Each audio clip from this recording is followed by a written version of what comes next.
Vainqueur de Nevers dans la douleur à domicile, vendredi lors de la dernière journée de Pro D2, Grenoble termine à la première place devant Brive, battu à Béziers.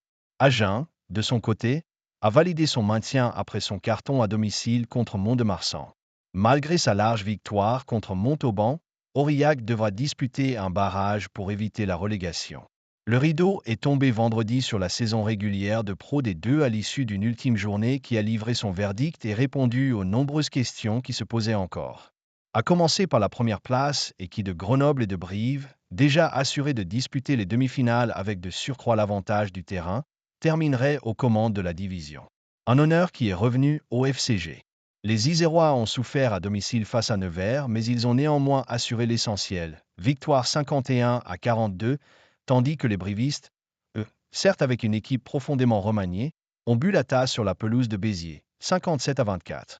Le 23 mai prochain, Grenoble accueillera au Stade des Alpes le vainqueur du barrage entre Colomiers et Montauban. La veille, en terminant premier, le FCG a obtenu un jour de repos supplémentaire par rapport à son rival. Brive sera, lui, opposé au vainqueur entre Provence et Soyons-Angoulême, qui s'affronteront eux aussi en barrage. Vendredi, les 4 quarts de finalistes, à qui le calendrier avait réservé un déplacement pour terminer, ont semblé avoir déjà la tête à la suite, puisqu'ils se sont tous inclinés. Agen peut souffler, Aurillac devra passer par un barrage.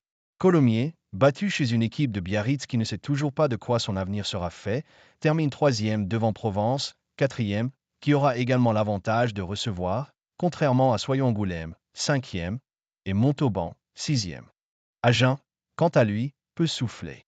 En danger avant de recevoir Mont-de-Marsan lors de cette dernière journée, le SUA, véritable monument du rugby français, a sauvé sa peau en Pro D2 et s'est évité une très fâcheuse désillusion en ne laissant aucune chance aux Montois, 45-13, grâce notamment à un départ canon couronné par 3 essais en moins de 20 minutes.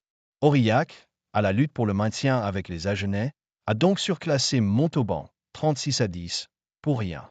L'avenir des Aurillacois passera par un barrage face au vaincu de la finale de nationale entre Chambéry et Carcassonne.